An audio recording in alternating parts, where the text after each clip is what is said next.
Hello everyone, I am Dr. Zeenat Ansari from Dentomac Dental. Today I am here to talk about classification of dental caries. So let's get started. Let me talk about the definition of the dental caries.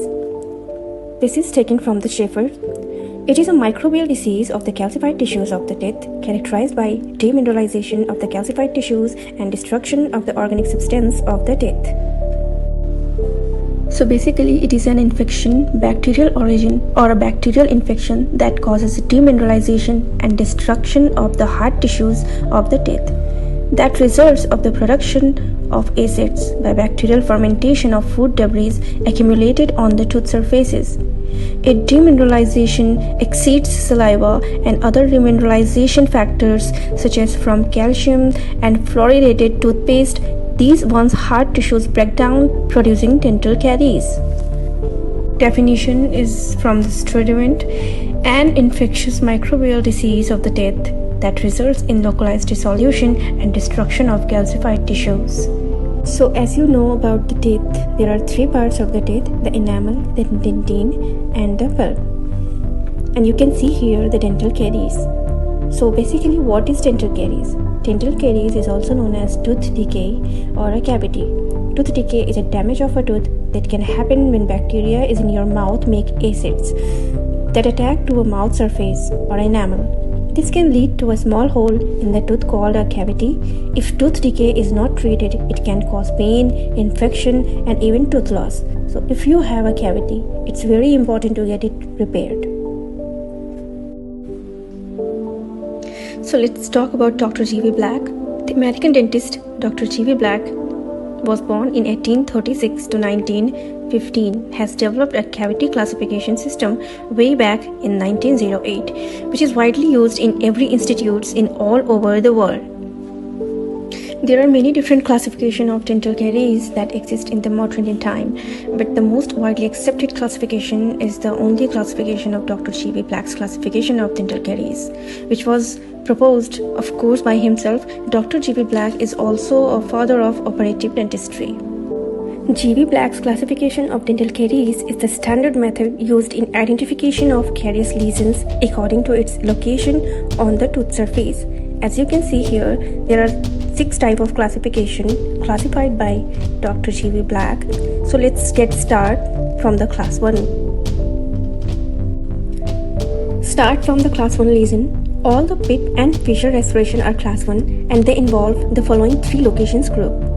The first one is the occlusal surfaces of molars and premolars. The second one is the occlusal surface 2/3 of the buccal and lingual surfaces of molars, and the third one is the lingual surfaces of anterior teeth. As you can see here in the picture, the class 1 is basically caries occurs in the pits and fissures. So these most often occurs on the occlusal surface of posterior teeth, but also include to the pits and fissures that extend down to the lingual and buccal surface of the posterior teeth. Also included in this class are the caries that less often but do occur on the pits of the lingual surface of the anterior teeth.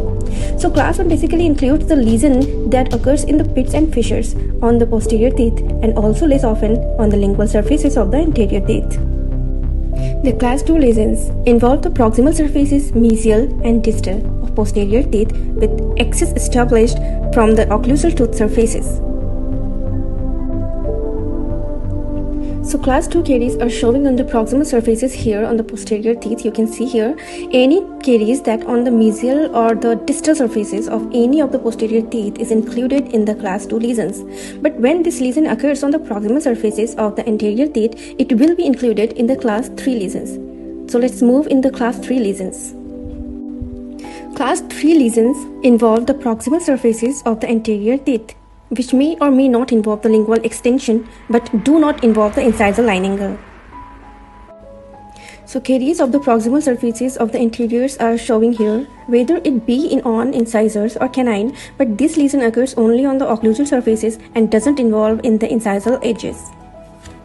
And the class 4 lesions involve all proximal surfaces of anterior teeth, which also involve the incisal line angle. Caries on the proximal surface and incisal edges. When both are included, then it termed as a class 4 lesion. Class 4 basically involve the carious lesion on the proximal surfaces of the anterior teeth, but not on the incisal edges, while the class 4 lesions occurring in the proximal surfaces of the anteriors that also has in the incisal edges. So now, class 5. Class 5 lesions or caries involve the cervical third of all teeth, including the proximal surface of posterior teeth, where the marginal ridge is not included in the cavity preparation. So you can see here in the picture, class 5 include the carious lesion occurring on the gingival third lesions around the cervical third of the tooth. It can occur in any tooth, whether anterior and posterior, and the lesion may involve the cementum or the enamel or both. It can be enamel and cementum. Caries should be on the gingival third of the tooth to be named as the class 5 lesion. Now we can finally move at the class 6. Class 6 involve incisal edges of all anterior teeth and the cusp tips of all posterior teeth. Class 6 basically includes the caries on the cusps of the posterior teeth, which can be molars, premolars, as well as the cusp of the canine. It also includes the lesions of the weight effects of the incisal edges of the anterior teeth. So the caries occurring on the cuspal tips and also on the incisal edges is termed as the class 6. So all these classifications are the G.V. Black's classification. I hope this lecture is clear to you. If you have any confusion and any question, you can comment down below and I will try my best to answer them. So please take care in this COVID situation. Please stay home, stay safe.